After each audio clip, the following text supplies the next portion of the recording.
toi, vous avez 15 ans d'écart. Coco Maneke. Je sais que le respect ne fait pas partie de toi, mais pour l'amour de tes enfants et surtout de ta fille, respecte-toi. Tu dois avoir honte. Parce que toi, tu as raté ta vie. Comment ça fait-il dans ta famille, tes grandes sœurs, tes grands frères étaient tous en Europe, mais personne n'a pu te faire venir en Europe. Tu es parti en Europe grâce aux insultes. Donc, on a humilié l'éducation de tes parents. Parce que moi, je ne crois pas que ton papa t'a éduqué ainsi. Parce que tes frères et sœurs qui sont en Europe depuis si longtemps ne se comportent pas comme toi. Donc, tu as bafoué l'éducation de tes parents à cause d'un voyage. Parce que toi, tu attaques même tout le monde, hein? Même Petit Fally, tu as attaqué même Petit Fally. Tu es jaloux, tu es jalouse de tout le monde. Tu n'aimes pas voir les gens réussir dans la vie. Donc toi, ta haine, comme tu as raté ta vie, voilà pourquoi ça te fait mal de voir les gens réussir. Tu es parti en France, arrivé là-bas, tes propres parents, tes propres sœurs de sang ont refusé de te loger. Et de garder ça même pour toi. Tu es venu dire ça à la télévision. Tu n'as pas là où dormir en France.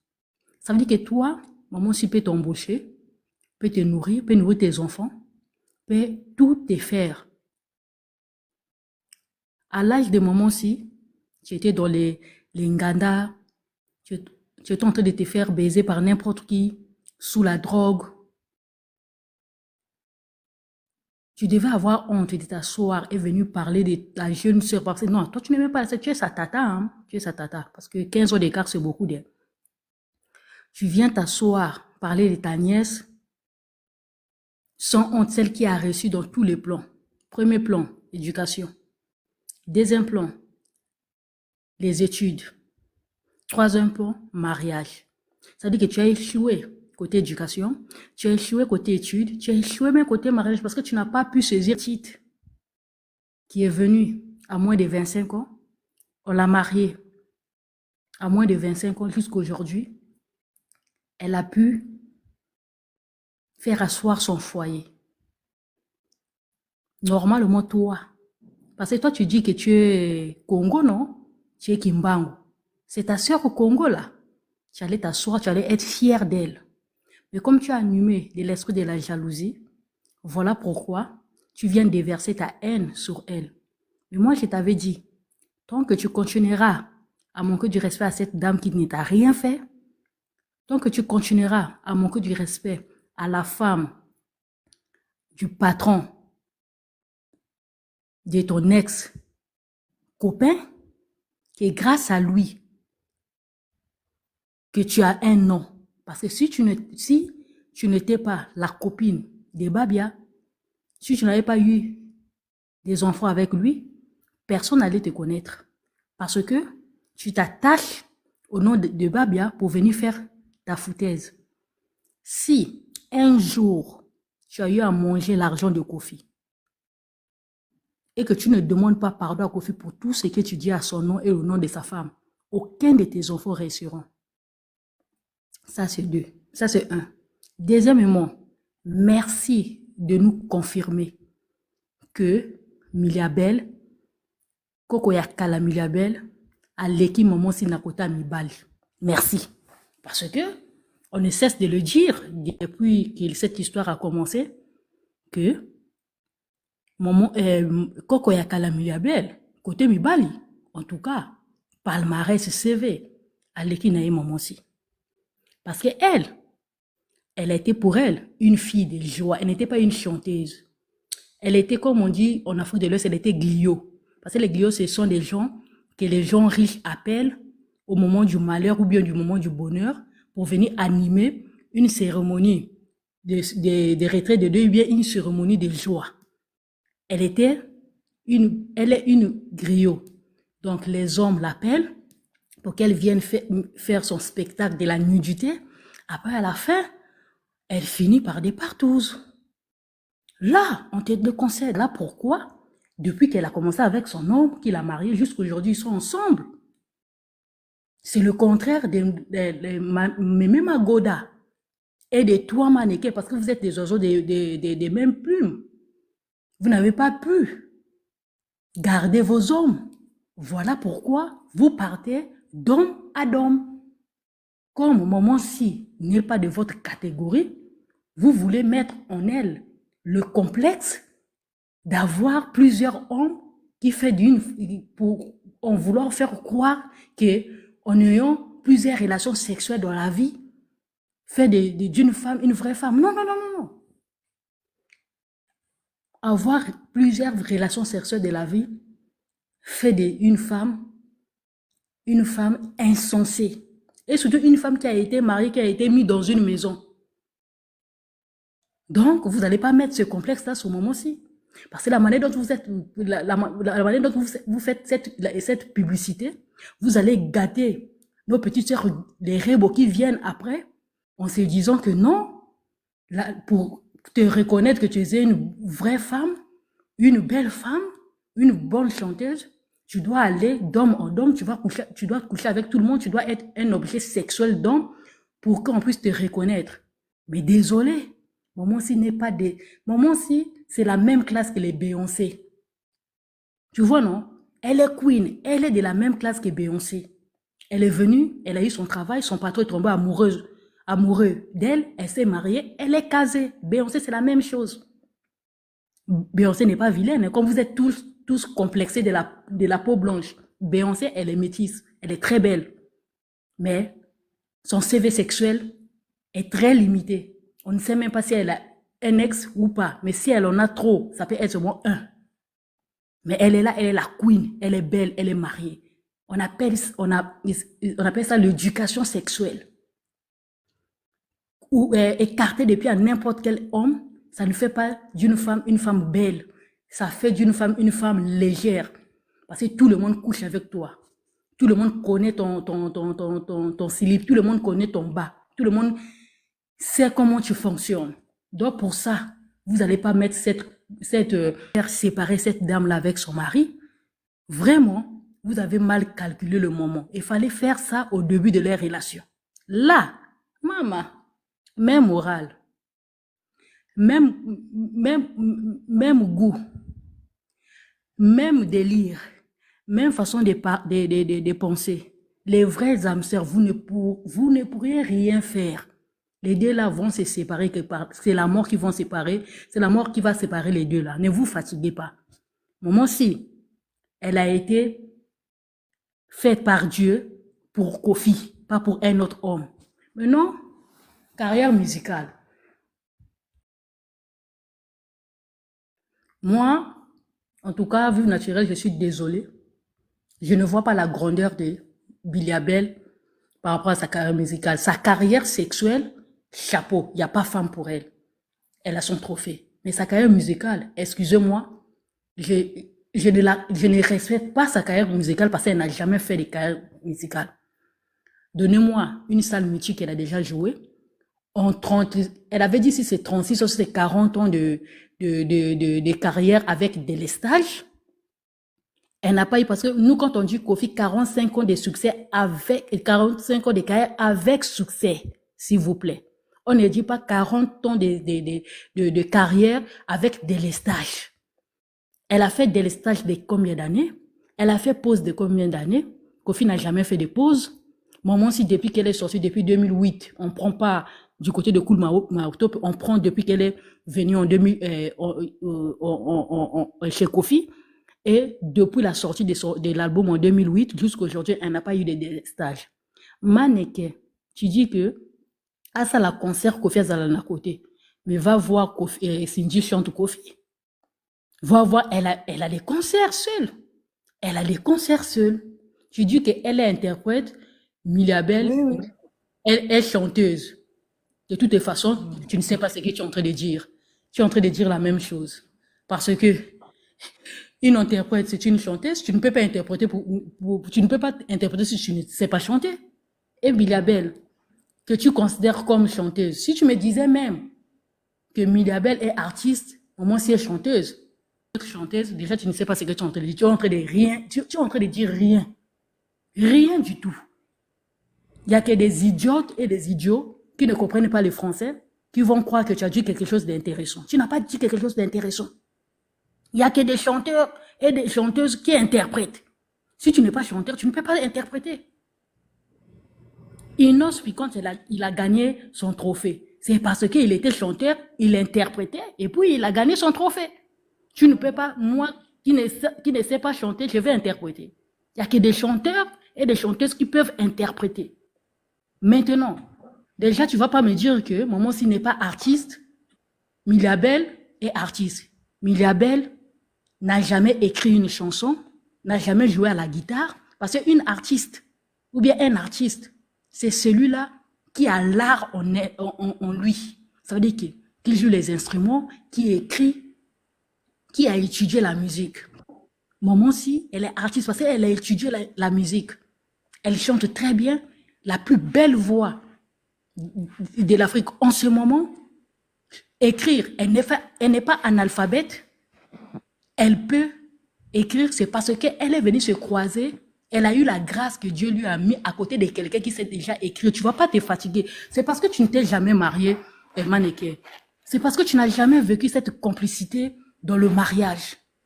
Parce que dans le mariage, je vais t'expliquer un peu. Dans le mariage, quand on se marie, on se complète. Parce que même la Bible dit, la femme, c'est l'aide de l'homme. Tu viens trouver un homme très intelligent, qui a de l'argent. Si la femme est intelligente, n'a pas d'argent, n'est pas obligée d'aller chercher l'argent, parce que son mari en a déjà. Sauf si elle le désire le faire coûte que coûte. Ou bien, elle vient trouver un homme qui est intelligent, qui a l'argent, mais elle n'est pas intelligente. Elle n'est pas obligée d'aller étudier, parce que son homme est déjà intelligent. Mais, si elle le désire, elle peut aller étudier. L'exemple de Ndeke et sa femme analphabète. L'exemple, Marie lui a dit, non chérie, tu n'as pas besoin de te casser la tête pour ça. Déjà, si elle écrit, elle ne va pas écrire la rumba parce qu'elle est plus dans le style américain. Donc, c'est qu'elle a des chants américains. Mais son mari lui a dit, non chérie, tu ne vas pas te fatiguer pour ça. Ton mari sait déjà écrire. Ton mari a écrit des chansons à papa, des chansons à succès. Tu te reposes, tu restes là. Tu fais tout ce qui est femme. Moi, je fais tout ce qui est musique. Parce qu'elle a étudié la musique. Elle sait jouer au piano. Elle est artiste. Elle peut donner des cours de la musique à Coco Miliabel. Elle peut donner les cours. Elle est artiste. Comme elle-même, elle pouvait dire qu'on ne nous apprend pas à chanter à Ina. On nous apprend les techniques parce que chanter, on vient avec la voix. Elle est une artiste à voix et puis elle est artiste dans le son. La preuve, elle n'est pas gourmande. Ce sont les chanteurs qui sont gourmands. Tu viens quelque part, tu prends la lumière du leader et puis tu vas créer ton orchestre pour faire des albums solo. Exemple, Coco Miliabel, Ndeke. Mais une artiste comme Maman Si, tu viens trouver une personne qui a d'intelligence et de capacité. Tout ce que tu veux, que vous vous complétez pour faire sortir quelque chose de beau et de quelque chose de belle. C'est ce qu'elle fait là. Elle n'est pas gourmande. Elle est l'artiste. Elle est artiste. Elle n'a pas besoin d'avoir beaucoup d'argent. Mais même si elle en a. Donc, Maman, Coco Maneke, Maman Si est plus belle que Miliabel, de taille et de figure. Maman, Coco Miliabel, 1,50 m. Maman Si, 1,78 m, je crois. 1,78 m. Elle est belle de taille, elle est belle de figure, elle est belle de teint, elle est diplômée, elle est universitaire, elle est artiste, elle a des concerts à elle-même, elle a les concerts du groupe Quartier Latin dans les salles mythiques que Miliabel jusqu'à la mort, elle ne jouera pas. Elle a l'argent, elle a la notoriété que Coco Milabel n'aura jamais passé un an. Il n'a rien envié à Coco Milabel et à toi, Manique. Voilà pourquoi elle n'a même pas le temps de sortir, mais nous, on va sortir. Donc, même si vous ne pouvez pas respecter la personne, mais fermez vos bouches. Tu dis que non, il n'y a qu'à Kofi. Manique, toi, tu peux avoir un homme comme Kofi, un homme élégant, beau, mignon, intelligent, diplômé, star, légende, respecté par les présidents dans le monde entier, millionnaire. Toi, tu peux avoir cet homme-là. Toi, tu peux avoir cet homme-là. Toi, tu peux en avoir. Billy Abel peut en avoir. Hein? Toi, tu peux en avoir. Eh, vous parlez de Kofi légèrement comme ça, c'est parce qu'il a eu à travailler, il a eu à embaucher le père de tes enfants, il a eu à embaucher les gens qui devaient jamais embaucher dans sa vie. Ce sont une personne comme Ndere qui permet les gens viennent insulter Kofi, mais le Kofi, là, faut traverser seulement à Brazzaville. C'est là où tu verras l'importance de Kofi. Pourquoi à chaque fois, quand vous parlez, vous manquez du respect à Kofi? Ce sont ceux de Brazzaville qui viennent parler, et puis vous venez mettre la division, non, hasard étranger, etc. Parce que vous savez que les Congolais de l'autre côté ne pourront pas accepter que vous puissiez salir Kofi devant eux. Parce qu'eux, ils connaissent la valeur de l'homme. Traversez seulement à Brazzaville. Toi, Maneke, si toi tu étais de Brazzaville, là, tu n'allais plus mettre pied à Brazzaville. Avec ton impolitesse, tu n'allais plus mettre pied à Brazzaville. Ça soit aller t'enfermer. Va à Abidjan. C'est parce que vous ne connaissez pas la valeur, parce que déjà l'impolitesse, là, c'est dans le sang. Voilà pourquoi vous avez le courage de venir vous asseoir, de venir parler de l'artiste à succès le plus diplômé. Je n'ai pas dit l'artiste le plus diplômé, parce que je ne connais pas d'autres artistes, peut-être les autres ont les diplômes. J'ai dit l'artiste à succès avec diplôme. Donc, le rêve que tu es en train de faire là, Maneke, Yeka Kofi, ta fille n'aura jamais un homme de calibre de Kofi. Toi déjà, tu ne peux pas en avoir. Ta fille n'aura jamais. C'est pas le fait de coucher avec un homme, même dès que vous applaudissez, avait dit la dernière fois. C'est pas le fait que tu t'es marié avec quelqu'un, ou bien tu as fait des enfants avec quelqu'un, que tu es l'ex de quelqu'un. Ça, c'est Ndeke qui avait dit ça pour la mère de ses enfants. Hein. C'est pas parce que tu t'es marié avec la personne, tu as eu des enfants avec quelqu'un, que tu es l'ex de quelqu'un. Donc, Milabel, je te prends ça. Elle, au moins, elle était partie à la mairie. Elle a eu 2 enfants. On a nié qu'elle n'est pas ex. Mais comme c'est toi, fille de joie, comme une fois toi, Coco Maneke, qu'on n'avait jamais marié, même pas près d'autres, tu as eu seulement à faire des enfants. Peut-être Bab aussi peut-être allait te dire ça de son vivant, parce que la honte que tu es en train de mettre sur son nom là, Bab allait te renier. Déjà de son vivant, il t'avait renié, il t'avait laissé. Donc toi, au fait, on te comprend. Tu es tellement haineuse, comme tu as raté ta vie, voilà pourquoi tu viens te défouler sur Maman-Si. Mais heureusement, tu parles de Maman-Si dans la communauté congolaise. Si ça aurait été hors de la communauté congolaise, on allait déjà t'arrêter. Parce que quand les Ivoiriens vont te voir parler de Maman-Si, comme ça, on va te dire, madame, il faut arrêter. Toi-même, tu es cadavre ou bien tu es qui? Donc, vraiment. Je te dis, Maneke, c'est pas parce qu'on est c'est pas parce qu'on te répond pas souvent, tu crois que les gens ont peur de toi. Eh bien, toi, tu es belle que toi. Aujourd'hui jusqu'à demain. Côté argent, côté éducation, côté parents. Donc, toi, mannequin, tu la fermes. Le jour que tu auras une licence et puis tu viens venir parler à Maman-Si. Le jour que tu auras un homme comme l'homme, le mari de Maman-Si, et puis tu viendras parler. Tu es là, tu parles seulement de la vie des gens. Qui va parler de ta vie demain? Qui va parler de ta vie?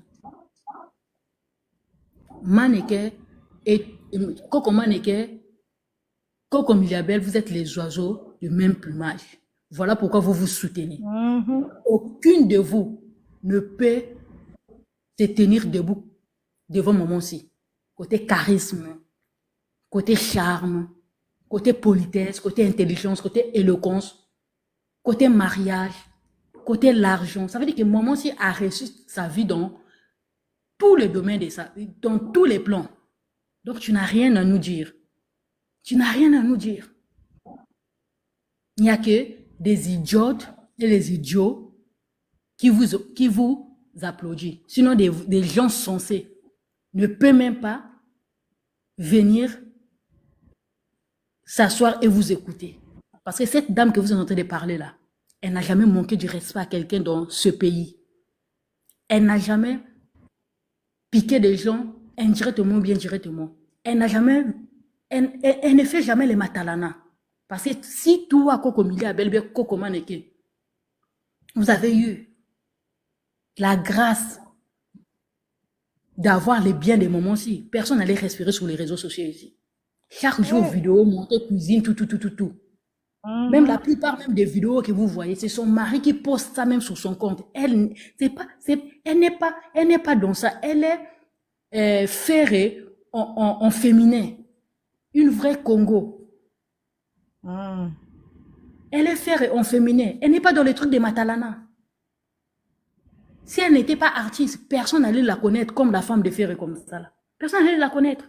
Donc, au moins, quand vous venez parler de quelqu'un, ayez quand même honte. Vous êtes en train de discuter avec un mur. Vous discutez avec un mur et puis vous n'avez pas honte. C'est ça qu'on appelle femme. Il faut ajouter que Mamassi a ses fans.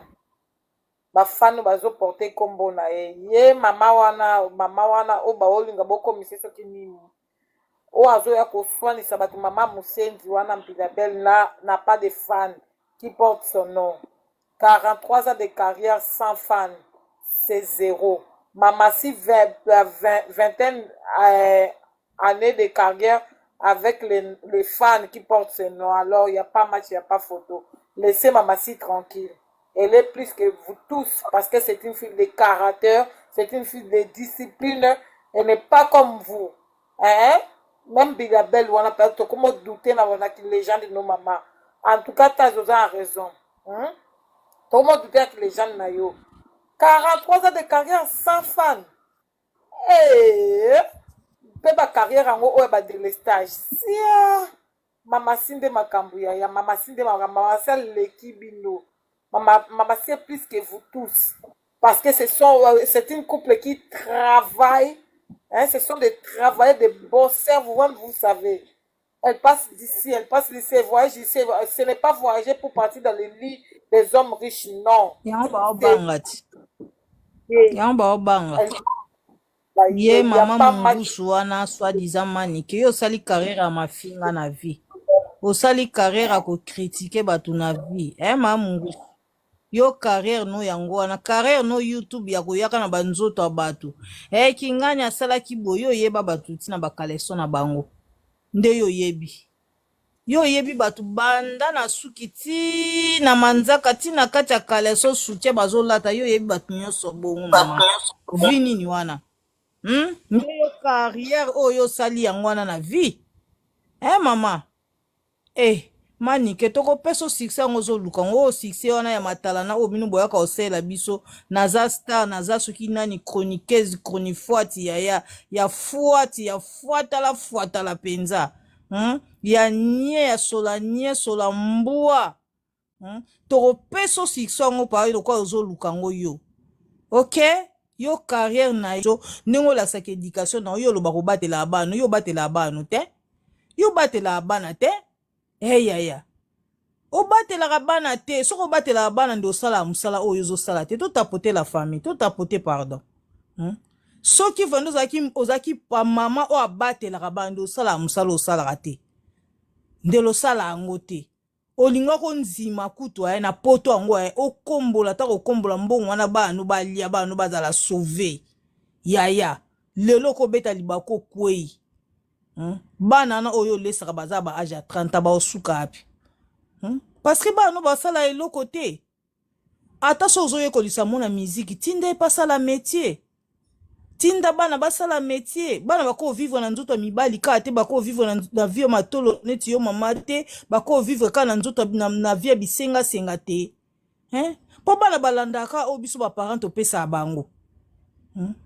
to balandaka o biso ba parents to pesa bango siko yo ningo vandi biso na réseaux sociaux oyo soki ka ba bengi yo koni fuati kende kolobela mutu boyo ye mbangu mama apolo binga abatela bana nga na mvuluzi oza mvuluzi ya lokuta oza mvuluzi ya lokuta mama mungusu manike je te dis vrai oza mvuluzi ya lokuta bokosa batu bokosaka batu 7 jours 6 jours eza ya bino jour moko eza pe ya bato bino boyaka ofinga ya bato bino boyaka okitisa okosi kimvuluzi na mnana bokosaka donc kimvuluzi yango bino bozaka na droit ya koya ko critiquer ya koya ko kitisa batu ya koya ko loba na batu na légèreté nyos tout donc bino nde boza na droit wana bino nde boza na droit wana mama mvuluzi yaka okosa batu soi-disant bosambelaka soi-disant bino bobikolaka soi-disant bino soki basakata banini rien yaya ame musakata meme ekolo nini nzambe mutakelango po nzambe mutakitisaka mutu boniko ya kosaka na mama siere nyonso boyo mbwa oyo mama moko mama inutile na vie mais inutile mama moko inutile bavandi na réseaux sociaux oyo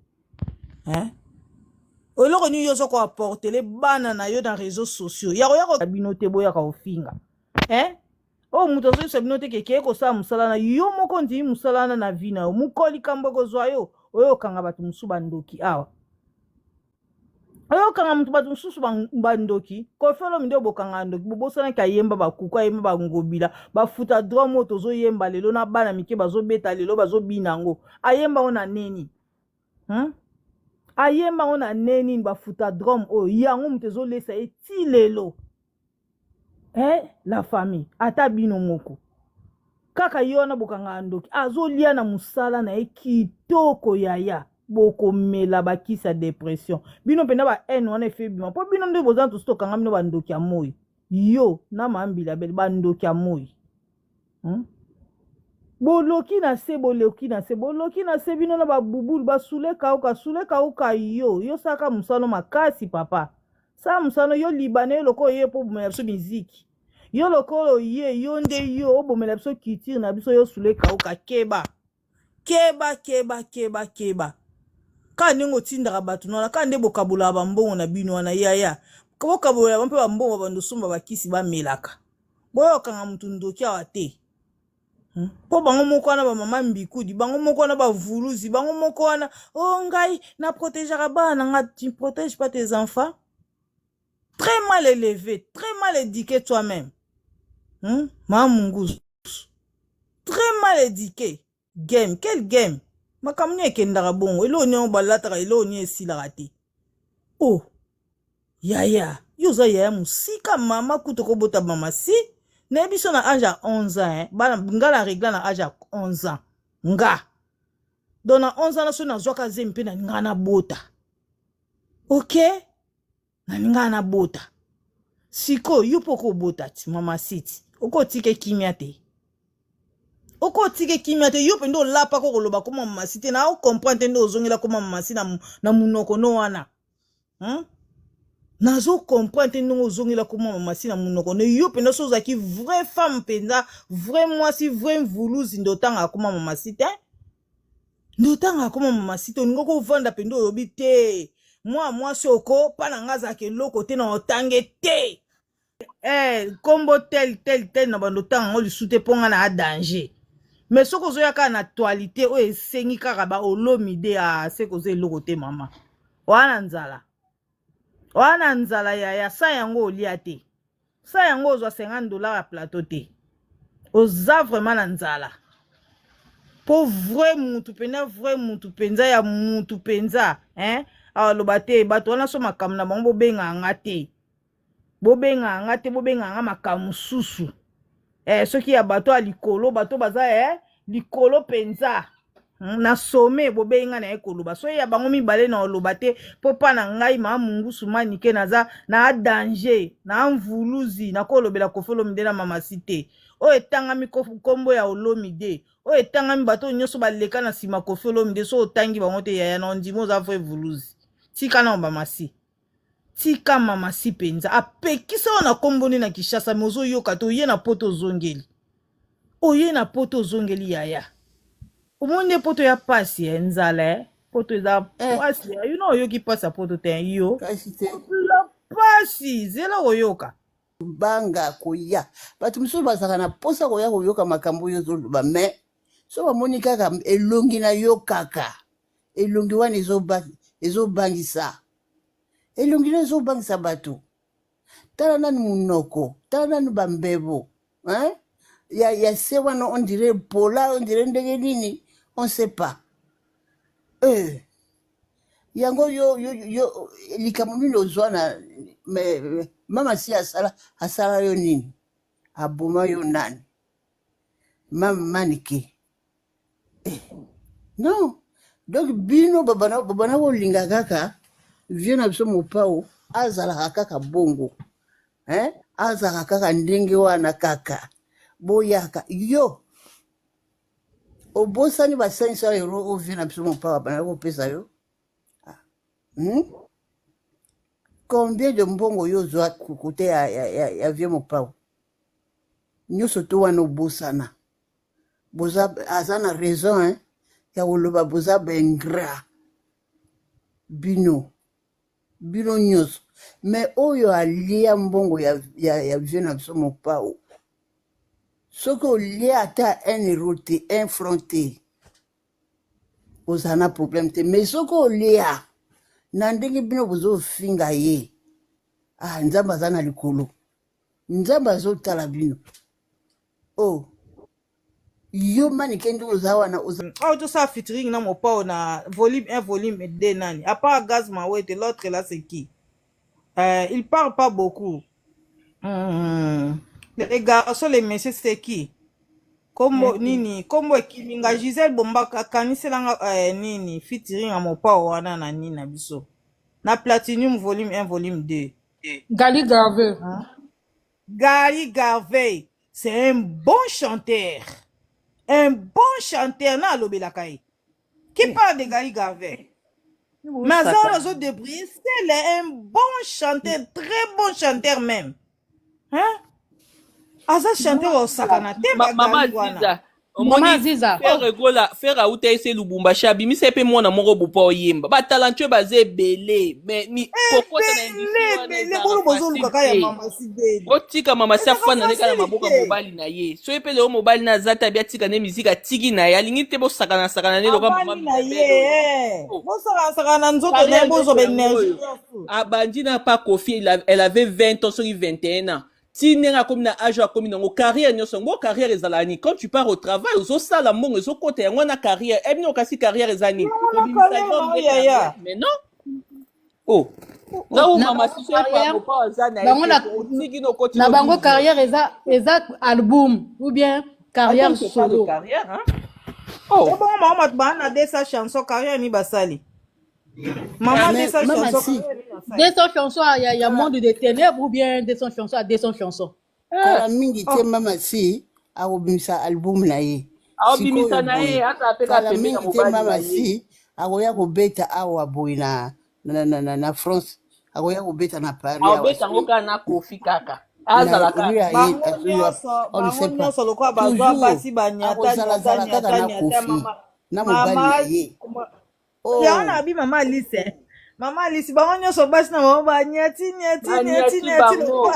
pata mikate mobali na ye akozala producteur na ye akobanda koproduire mwasi na ye mobali na ye azalaka toujours coach na ye kanda bango ka yango wana Cindy wana kabola na Kofi kanda yango wana ça n'a rien à voir au boy émission Ezia tout le monde va chercher à te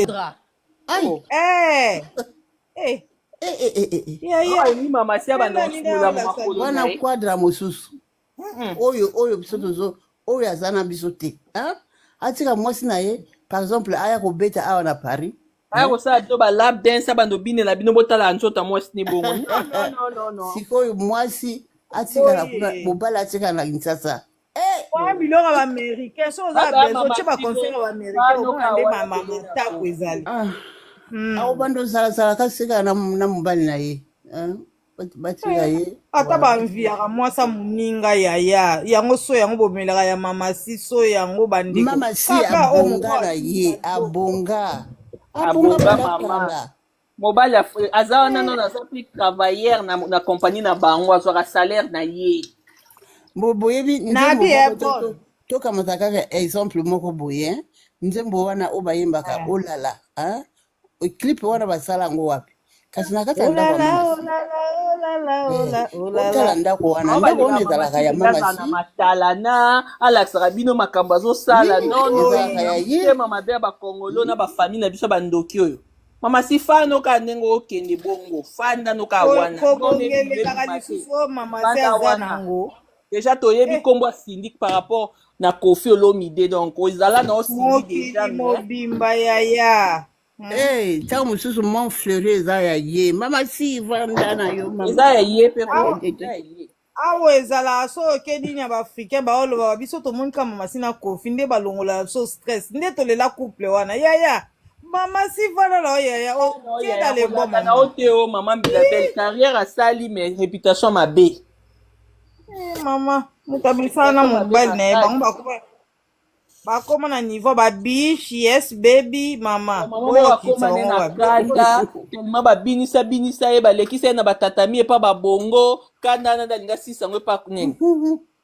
babe eza yango ndeko ya bongo te babi cousin ata mpe bongo bazwi ye kaka makambo te sa alobi abimwane na cousin ya omar bongo bango nyonso atika bango kama na défaut.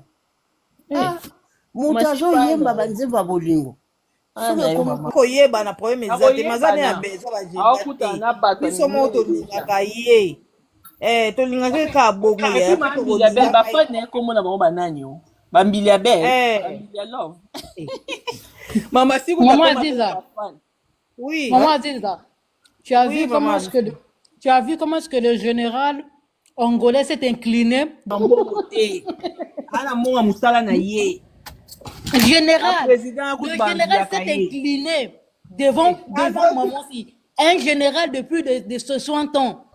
Il s'est incliné parce que c'était d'abord Madame Olomide. Naka bongo de mopa atiki apese bis. Litama mama si.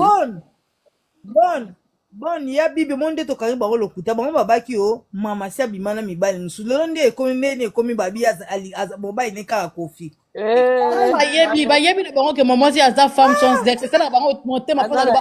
Tu sais non? Leur problème c'est quoi? Ils se disent mais Kofi là il a de la chance. Parce que Baba c'est à Kofi tout. Baba c'est à Kofi tout. Maman Aziza, tu vois, les journalistes, les autres musiciens là, leurs rêves, ce sont les femmes de Kofi. De la première à la dernière. De la première à la dernière. Ils se disent, mais comment le monsieur l'a fait pour nous faire sortir seulement des femmes de qualité? Donc, les rêves, c'est ça. Comme ils se sont dit, non, mais le monsieur là, comment est-ce que il nous fait sortir toujours des femmes, là où on va aller chercher, on ne trouve pas. Mais comment Kofi, la réputation à cause de lui, son mois-ci, son ex. Parce que pour salir un homme là, quand la femme a une mauvaise réputation, ça diminue même l'autorité de l'homme. Oui. Ça diminue même l'autorité de l'homme. Donc voilà pourquoi tu vois, ils sont en train de tout chercher. Si maman si avait fait une mauvaise vie, oh, quand tout le monde a mais quand même pas Kofi, hein, il va attaquer directement Kofi. Oui, donc ça va la background check boyeko bien. L'école, Akenda l'école, famille, papa na maman basala, ba sœur na ba frère, ba kota l'école, ba na na voix, belle voix, ba na beauté, a présentant ba kitoko. Ba na ba polémique, atika ne ko sa polémique na mutu te, atika pe ko boaka bat na banzembo te. donc aza soin aza na buzoba te bomona ye mpe te o arépondaka na ye mpe bato arépondaka ye mpe bato te mama ye tokangi bandoki na bapoile na bango eta concert na yo loko ozali na besoin minya omatino mpe baminya chez biso donc ça va quoi topesi mpe mwa motu na biso mpo talaka biso nde makambo bafana kofi nde makambo yaya biso tozala basilence tozala na biso na sa mai me tozali na ye biso 2 fois te 3 fois te 4 fois te tozali ok ozalaki na besoin mpenza bapasse erattrapaka bato mpenza mamasi mpenza merci su na baparent na yo parce que yo elle apesaka manzumba merci aboye manzumba nzumba. Tu crois que comme on peut remercier les parents de maman, vous croyez que c'est pour rien? S'ils vous racontent les qualités de cette femme-là, les gens vont encore dire oh non, Kofi ne fait rien pour rien. Quand Kofi remercie les parents de maman, c'est parce que ça veut dire que il connaît la valeur de cette famille-là. Parce que c'est qu'il a trouvé en cette femme-là. C'est du jamais vu. Éducation moi ça mi bomba maboye réputation ezate o tomoni sextape o photo moko boye ezate bato mosusu mpe bayeba te ke eza baéducation mpe ya kolanda ya biso momo tala nde bamibali kozanga baéducation mibali bazokokwea na baéchafaudage likolo bastress basi koswanisaka mibali chaque jour donc omona mobali eloko te mibali bakomi loko bapapie na bapoto na biso awa donc bamibali bakozotambola na bastress mama Aziza omoi so oza mutu oza na niveau moko ya étude il faut ozwa mpe mwasi mpe ana niveau na yo problème ya bato baolandaka basentiment ya baphysique yango mona mpe bata mbongo babala na bango mpo bazala na jalousie te yo oza mayele oki ozwa mwasi moko boya terre à terre okomaka ya babuzoba wana Kofi aza muta mayele yango comme l'Ancien Testament, tu vois pas que Kofi est en train de subir les conséquences de son mauvais choix là. Voilà. Parce que aza mwasi oui l'éducation. yango moni Kofi abambaki aza avocate parce que Kofi azali na niveau faut ozwa mwasi oyo bozali na même niveau mobali oyo bozali na même niveau mpo botambola bien soko oza bleda ozwa mpe kaka mwasi avandi mpe na kiti ondire mutu mama bamama makambo mopo amemela biso oyo bacharge okwada amemela biso kwada biso towana na charge na yo oyo mama si atikela biso okoki kozwa lisusu charge avocate o likambo azali na choix te bangala bote ya landai bota libanda abina bambe kaka ata titre moko aza avocate na bambe kaka botango mpe ezalaki aveugle azalaki aveugle quadra omona te bandembo ayembaka bote na yo esi yo so mona alobake so bafungoli nga basali nga autopsie baomona kaka kombo na pourquoi alobaka bote donc mopa alandaka ne kaka bote alandaka ça veut dire que en dehors de la beauté que mon père avait vu, il n'y a que lui-même qui voit la beauté en question. Après ça, il même Miss des Miss dans 1m51. On a beauté, comment je veux dire, on avait vraiment aveuglé les yeux de Kofi. Parce qu'en dehors de son teint, en dehors de son teint, je ne vois rien de charme sur cette dame-là. Regarde, quand on parle de beauté là, regardez Amida. c'est mon père ya yemba eka beauté na yo boy mais pas mama si alobi ke beauté amuza wapi ba parents na yo basengi ngai mbongo libala na somba botala nanu denture ya mwasi wana tango azaki nanu denture moko bamino espace aza kitoko te beauté yango Kofi asala ou bien ezalaki bajeke ya bokilo chama be mama ezalaki aveuglement mais na la fin alobi nini kitoko ya talatala no na bambouteillage ya bakabelo na bameko parce que les yeux a été nettoyés akuma deja kofinga mama akuma deja kofinga ebanda kala ah oui yozolinga mwasi na beauté mo mwasi Zipper. azala na vision fo Ah ya oui. na o baprojet mama si aye na baprojet abi papa tosala boye entreprise na biso tomema yango boye boye babuzoba o tolongola longola yango boyinela ye parce que aye na ordre bolinga kasi bolinga te aye na yango nde propreté bango bayaka mama si aboma kare ya kofi ndeni kofi succès ti lelo moto aodiembe na réseau sociaux awa na bapage nyonso aza te kofi olomide mama si atya ordre nde aya kotya ordre akomboli ndako mpenza akomboli Bauta atonsine kondome ye atie sikoyo. ordre en plus likolo nango mopawa adeja tout fait aza na succès na ye ti lelo nango ende na ye moto olongola ti lelo bolobelaka ye aleka bolobi apesa bise na ye bolobi amema mwasi na ye bolobi asima mwasi na ye ya liboko bolobi makambo nde yango wana ezalaka te tikolobela ezalaka te motema lukundu motema soki batiki kolobela yo soki batiki kolobela yo osili so omoni kutu osili yaya mosusu américaine omona Tyler Perry azokezwa baacteur mosusu batika bafilme ekalaka mpo azongisa bango na actualité mpo balobelaka bango so Koffi Olomide na ntina actualité boolobele kaka succès yango wana ti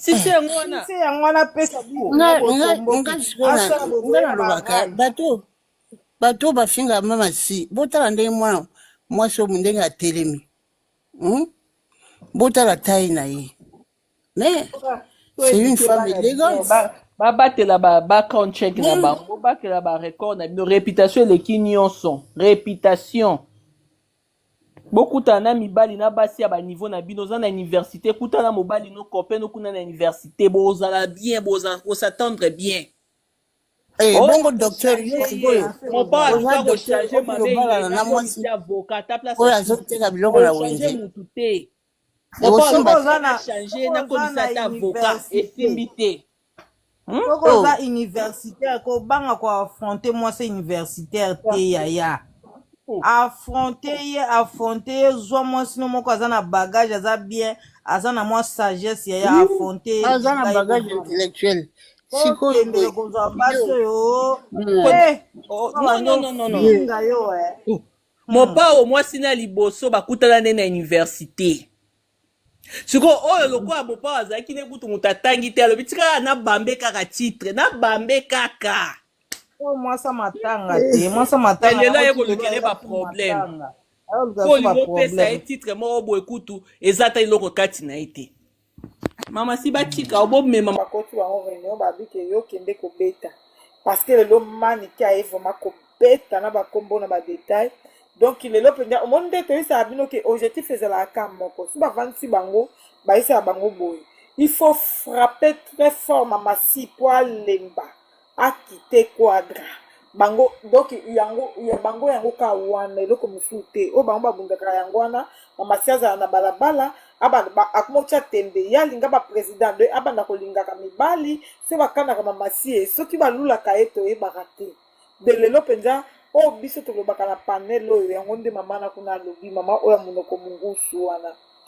alobi oyo donc alobi n'importe quoi mama si donc aza na bamibali ya président te mibali neka azaka adéborde yango biso lelo toyema korecadre tobaki totika mama na mposi akovanda tokosala promotion ofele te aprofite na promotion tosalela ye tobaki totika mama na mais ndenge mama bakomi kotinda bato alors tozali mama mais mwasi ya soni oyo alobaka mambo ya sema koliboso bana na ye manike zéro exemple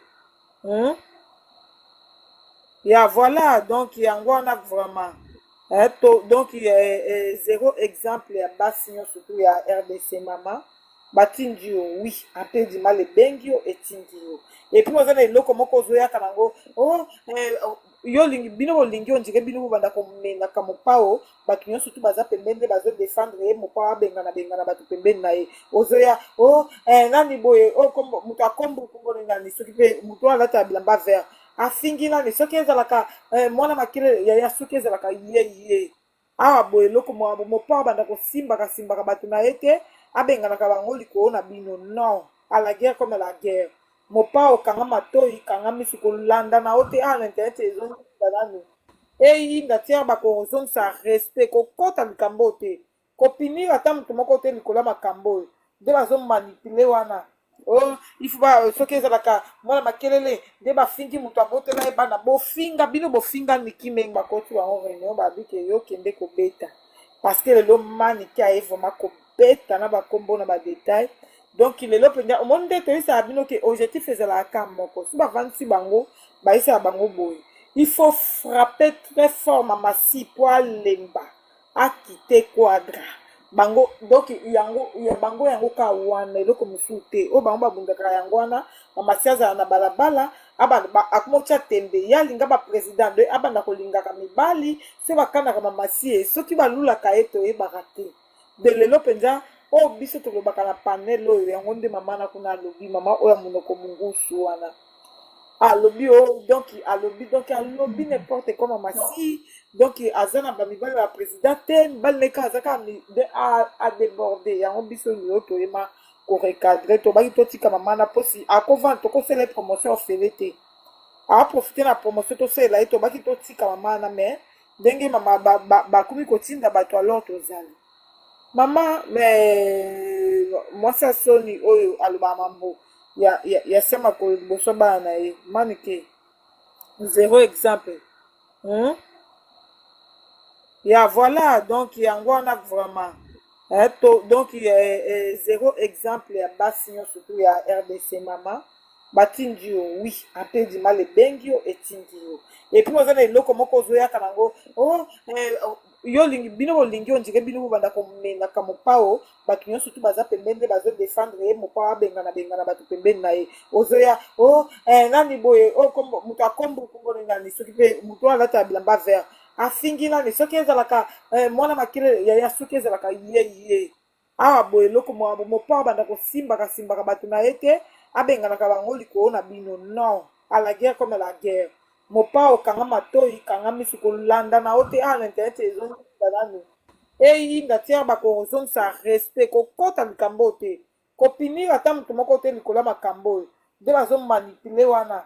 Oh, ifu ba soki ezalaka mwana makelele nde bafingi moto abotela ye bana bofinga bino bofinga niki mingi ezosila aloba ata mama azizi eleki mopepe nani susu bozoprépare. Vous préparez encore quoi? Ngoyo kokotaka labo vraiment nayebisi bino eza somo eza somo na pasi na mawa biso lokie na mama wana wapi biso ozala problème mama na te toyebi ye te tokipake te tokipaka makambo ne te ayemba banzembe ne moto nyonso to amona biso mpe tozala na binemi na ye te mamasi mpe ata binemi moko na ye azalaka nango te kaka kamili te aso otali na babiloko mamasi okomona nzembo ya mama wana mamasi aosala nango aosala na ye nango nzembo aosala nango video atia yango na page na ye c'est-à-dire azala jamais na problème na ye. Jalousie ya mama oyo abandaka ngama ye likambo nini bino bofandaka bamama oyo ya bachantese bolingi mibali nyonso ya mokili bakoma ya bino do yo oza na mposa kaka quadra alia yo kaka nde eloko oyo bande koluka yango oyinela mamasi mama boni te tolembi makambo na yo tolembi moto aotika miziki awa aza te kofolomi atika miziki mpo bino boya banani yo na toye na mpa na yo maa mungusu yo manike maa mungusu nzombo batia na mai maa mungusu tika mamasi yo kasi yo ozwa mokandaka fasi ka ndenge ovandi bongo ata mpe sozi nayebi so bato bazala mikanda barefulaka bango te donc yo so ozwi mokanda osala n'importe quoi mboka tata no na mama no kishasa obanda osala wana soki bakangi yo ale bobandi kolelisa singa buzoba nanu bosalaka na kongo yo kasi yango nde osala na france yaya bato mpe baa na mikanda barefulaka bango ti barefulaka bango yaya mama na Koffi Olomide mamasi awo oza na besoin président te Koffi Olomide aza na trump ya baprésident yo ozomemi na makambo baki président ndeni yaya moto avandisaka niabu esika moko yo olingaki ekotekela eso baprésident niabu na ye po aluka nini mamasi azangi mpasi olala azangi mobali yo koninga aza nde mona bino yaya yo kutokomona bango daya na baya mike mama boni boyoka soni te boyeko boni oyoka soni te osala émission ya mamasi mpe aza leke pana oyoka mpe soni te mama mungusu ozosona 54 mamasi otokokisa 40 mama ovanda olata nzoto ninga mwasi olati yango na nzoto bondire problème mama na ngai ata yo moko oza na bana oza na bakoko yoka apesoni bino so bavandisi yoka bapesi soki $100 so $50 bana bazalaki na nzala na Kongo na yo moko nzala na poto ale oyo oleki na émission kokolo ndenge soki ndoki moko boye eyaya ero yo mpenza oyo ebelamaka mamasi mivandisi na ye sur place yaya na 40 boye mamasi alongwaki ewapi ata so obali na 25 yaya bamivandisaka kimia yango wana omivandisi kimia na vie yo monongo oza wana no na kipoto yango oyo ozobelelaka na ozotelengana yo kasi yo ndenge oza wana nanga ozwa yo nani ozwa yo papa na tokoto oyo oza na wana nanga ozwa yo longwa kuna yo mama momboluka ata soni te mamasi azaleki epa na yo ti azaleki epa na yo oza mama mokolo oza na bakoko mitalaka na olere ozoloba mpe na mamasi o mitali nano obi oza leki na nga ekpoko oza te kaka ba 14 ans yaya plus mama mbilia kende kofuta promotion kuna biso olingisi yo te tokolaka oyo bafoto na bapage na biso tosali yo publicité mingi ekoki mpo tosali yoka na gentillesse mpo oza mpe kaka mama kende kobeta concert oza mbongo lia osomba ata ndako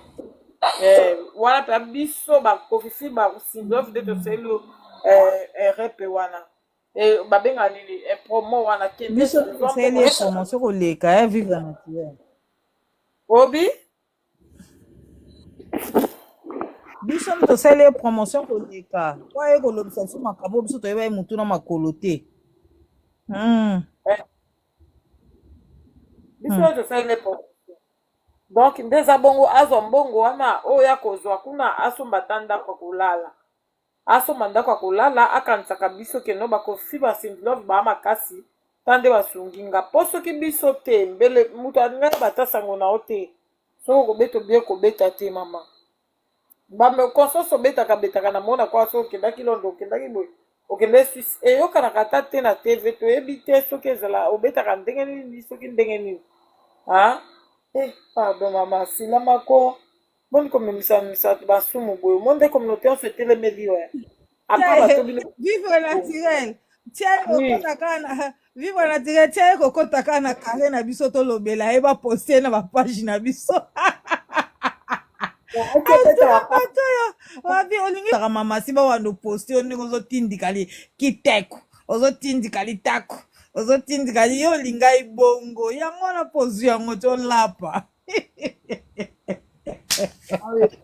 olapa mama mama oyo okota ngo sikola ndinga mabeba otyoka kaka kuna yo tindika mama tindika yaya antuka mama naza somo yaya oyo okota kaka malembe